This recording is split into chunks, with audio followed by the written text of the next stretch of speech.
अस्सलामुअलैकुम दोस्तों, क्या हाल चाल है। सर ना लिखा करें प्लीज़। पासपोर्ट ऑनलाइन बिल्कुल बन सकता है। रहनुमाई मैं आपको वेबसाइट बताता हूँ और वहीं से जो प्रोसेस है वो भी दिखा देता हूँ।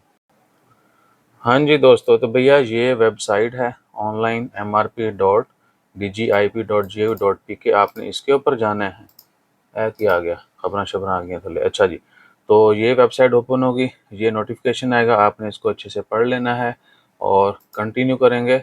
ये सारी जो है ना, ये डिटेल लिखी हुई है पासपोर्ट की, इनलैंड के लिए और ओवरसीज़ के लिए। ऑनलाइन जो है वो सिर्फ ओवरसीज़ बना सकते हैं।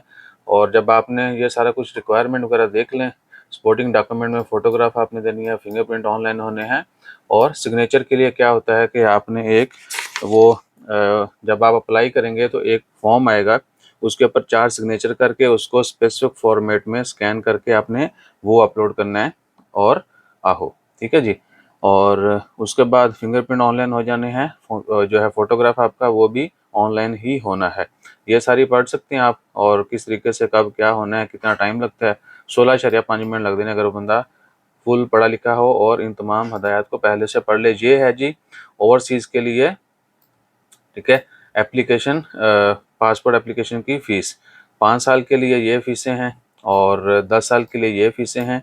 और जो एड्रेस देंगे आप, आपको उसके ऊपर डिलीवर भी होगा। ये नहीं है कि आप जो है ना सोचेंगे पता नहीं किधर आएगा, कैसे करेंगे, क्या होगा। अगर आप ऑनलाइन ये सब कुछ कर सकते हैं तो आप ऑनलाइन जो है वो अप्लाई कर सकते हैं। ये 10 साल की वैलिडिटी है, 10 साल वैलिडिटी की सर्विसेज हैं और सर्विस को उसकी फ़ीस है। और सर्विस चार्जेस इसके 1500 ज़्यादा है, 1500 या 1250 ज़्यादा है। अईवा जो इनलैंड है ना उनका 1000 टैक्स है, अईवा 1000 है। और जो ओवरसीज़ हैं उनका 2500 है, 1500 ज़्यादा है, ठीक है जी।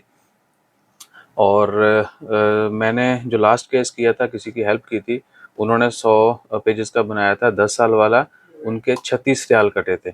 32 से 36 कटते हैं। और क्रेडिट डेबिट कार्ड कोई भी हो उससे आप ऑनलाइन पेमेंट करेंगे।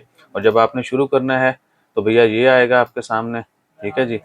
ये पेज ओपन होगा। सर्विस जब शुरू करनी होगी तो अगर आप पुराने यूज़र हैं लॉगिन करेंगे, नए हैं तो रजिस्टर करेंगे, ठीक है जी। और स्क्रीन तो इधर आया है, तो इधर आपने नेम डालना है, सर नेम जो पासपोर्ट पे लिखा है वो वैसे ही लिखना है। कंट्री सेलेक्ट करनी है, किस कंट्री में आपने अप्लाई करना है। यहाँ से ओमान सेलेक्ट कर लें, ओमान वाले ओमान कर लें, बाकी मुल्कों वाले जिस भी मुल्क में आप हैं वो करें। अपना मोबाइल नंबर डालें, ये देखें कंट्री सेलेक्ट करेंगे साथ ही कोड आ जाता है। मोबाइल नंबर डालना है, ईमेल पासवर्ड क्रिएट करेंगे, कोड डालेंगे, नेक्स्ट, ठीक है।